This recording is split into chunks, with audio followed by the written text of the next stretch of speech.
Le CSPJ, via cette commission spéciale, est venu remettre et remet à la nation haïtienne le premier guide de déontologie du magistrat.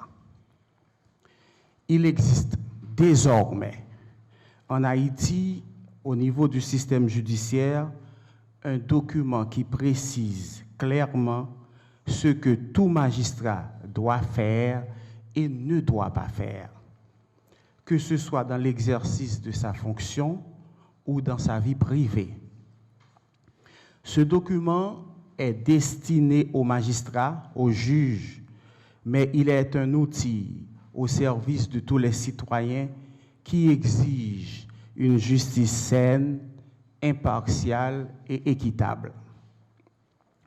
D'où la raison d'être de ce document historique qui est venu redresser encore la barre à bien des égards. Le Conseil supérieur du pouvoir judiciaire, organe d'administration et de contrôle du pouvoir judiciaire, exerce sur les magistrats un droit de surveillance, de discipline et dispose d'un pouvoir général d'information et de recommandation sur l'état de la magistrature.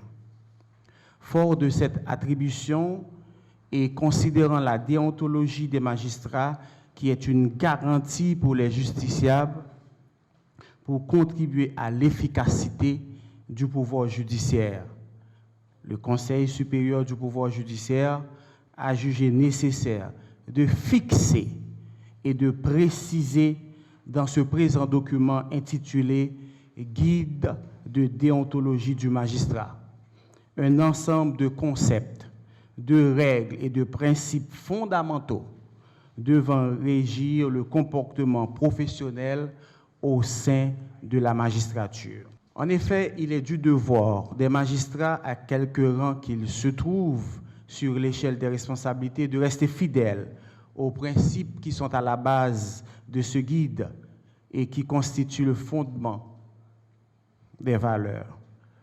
Et ce, en référence à la Constitution de la République, le décret du 22 août 1995 relatif à l'organisation judiciaire, la loi du 13 novembre 2007 créant le Conseil supérieur du pouvoir judiciaire, la loi du 15 novembre 2007 relative à l'école de la magistrature et la loi du 27 novembre 2007 portant statut de la magistrature.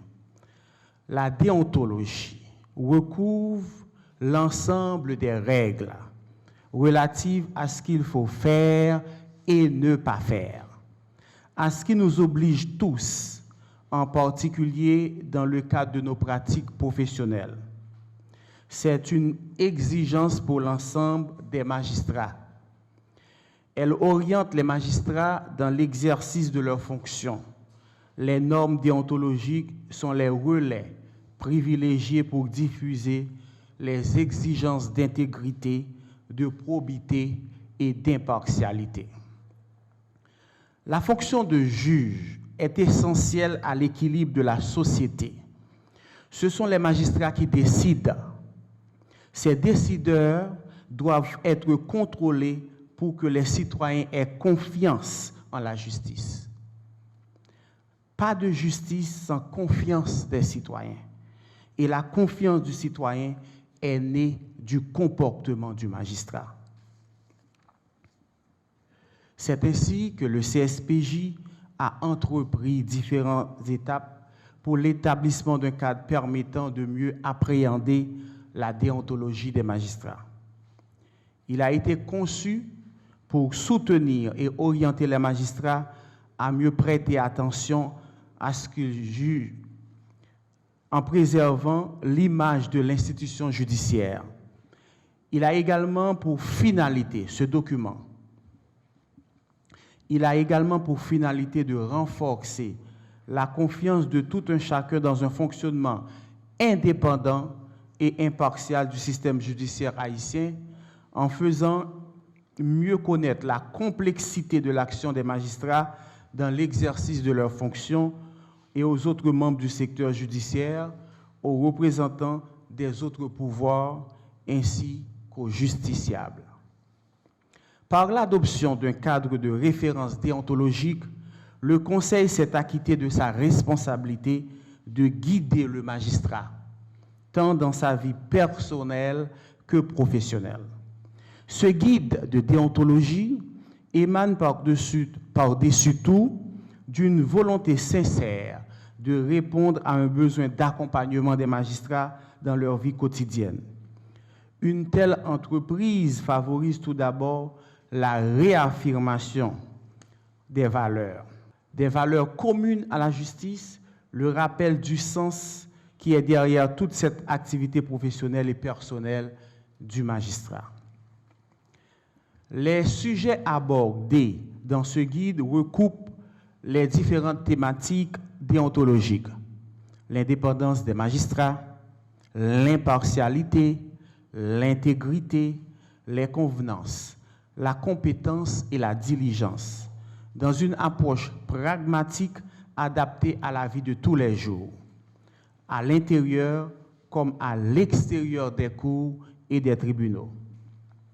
Au demeurant, à travers le guide de déontologie du magistrat, le CSPJ entend promouvoir une culture du respect des lois, la responsabilisation des magistrats, la consolidation, le respect effectif des principes de déontologie judiciaire et la prévention de la corruption au sein du système judiciaire.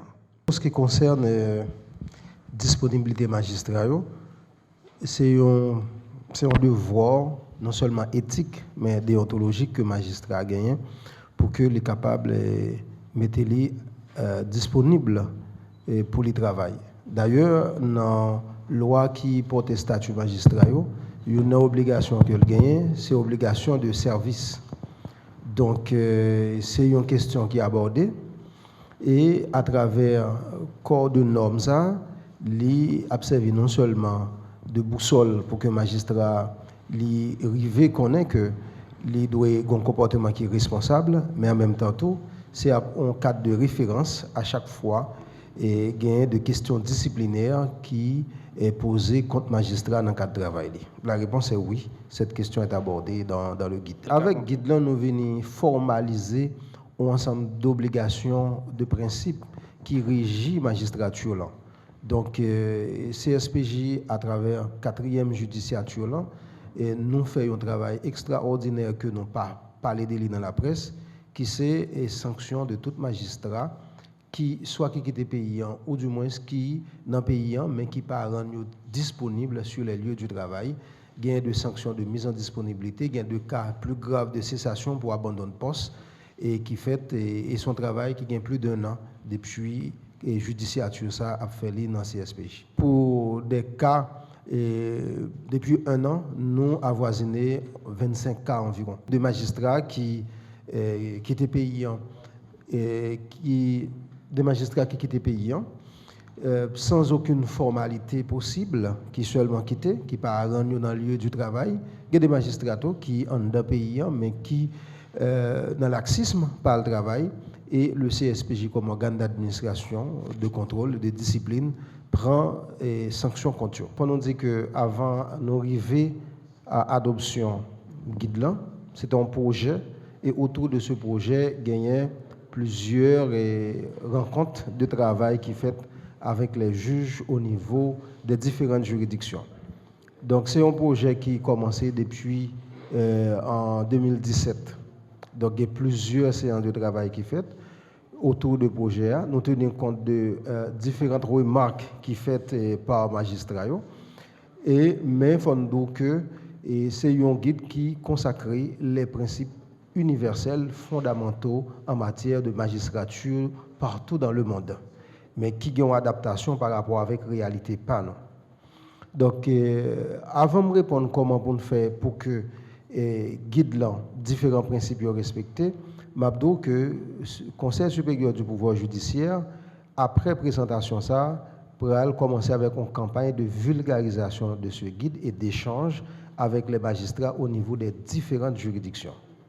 Donc, ce n'est qu'une présentation à la presse aujourd'hui, au grand public, mais dans différentes juridictions pour nous capables de présenter magistrats au travail, ça que ils ont réfléchi en grande partie sur lui et en même temps tout sensibiliser sur la nécessité d'appliquer ces principes dans le cadre de leur fonction.